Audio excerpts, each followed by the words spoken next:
Three, two, one, start. They pleaded not guilty, comma, and were brought to trial, full stop.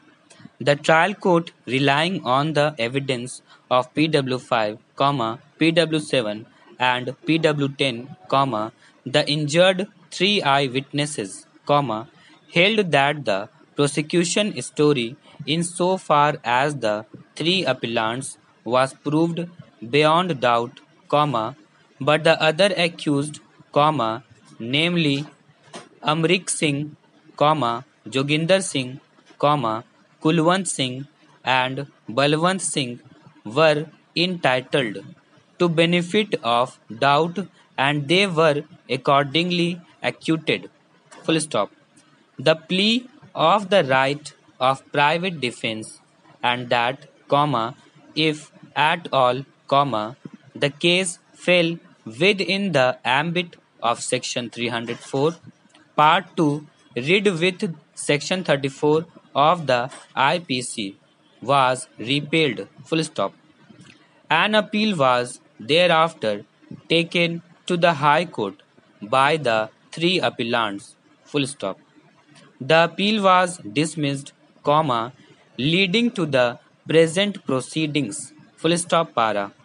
The learned counsel for the appellants has argued that in the light of the fact that Bakshish Singh appellant had received an injury in the same incident which had not been explained by the prosecution, the prosecution story itself was in doubt and the accused appellants were entitled to acquittal on that basis. Full stop.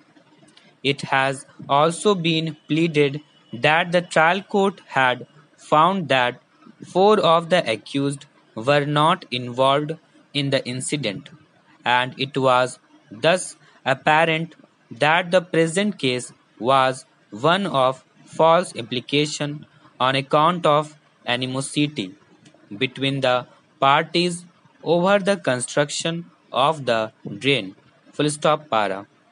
It has finally been pleaded that there was absolutely no evidence to show that the appellants had an intention to commit evidence to show that the appellants had an intention to commit murder as the doctor had opined that the two injuries on Bhuta Singh had been caused by the reverse side of the Gandasi, whereas the other injuries on the person of the PWs had been caused with dangs and as such the case fell under section 304 part 2 and not under section 302 of the IPC.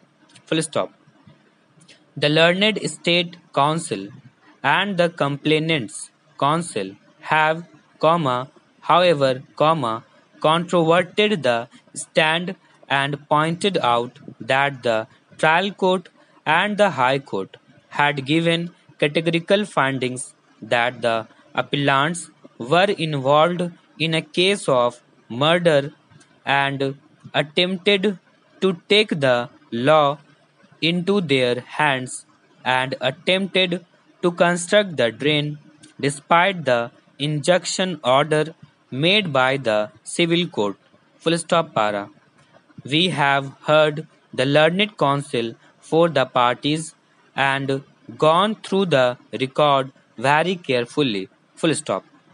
We are of the opinion that no fault can be found with the conviction of the appellants in the light of the fact that the prosecution story rests on the evidence of three injured witnesses.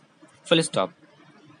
The incident is virtually admitted by both sides, although in different circumstances, as the appellant's claim was that Bakshish Singh had suffered injuries at the hands of the Gurdial Singh, and others, and that the prosecution had suppressed this part of the story.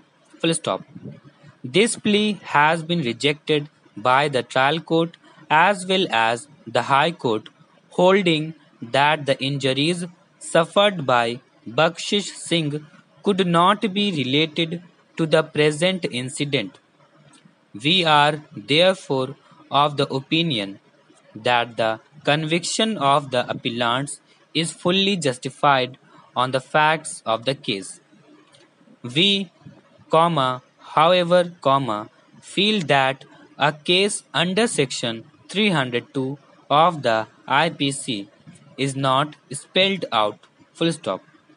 It is clear from the prosecution story that the incident happened all of a sudden when Bhuta Singh objected to the construction of the drain by Gurdial Singh and others of in violation of an injunction order in operation. Full stop. Bhuta Singh was apparently attacked as he was making his way to his fields when he objected to the taking of measurements as a prelude to the diversion of the drain. Full stop. The evidence shows that some altercation took place on which the three appellants, Gurdial Singh, armed with a gandasi, and the other two with danks, caused injuries to Bhuta Singh and the PWs. Full stop. We, however, see that the weapons used were in fact implements of common use, which are normally carried by villagers all over India, and they do not reflect any prior intention on the part of the accused to commit murder. Full stop. It also appears that Gurdial Singh had used the Gandasi from its blunt side, as would be clear from the evidence of the doctor. Full stop. PW4, who had examined Bhuta Singh on the 11th September 1995 in the Dayanand Medical College Hospital, Ludhiana, full stop. He opined that both the injuries on the deceased had been caused by a blunt weapon. Full stop. We, therefore, find that if the appellants had intended to murder Bhuta Singh, there was nothing to stop Gurdial Singh from using the Gandasi from its true side, as that would have made it a much more effective weapon. Full stop. We are, therefore, of the opinion that the appellants are liable for the offence under IPC. Full stop.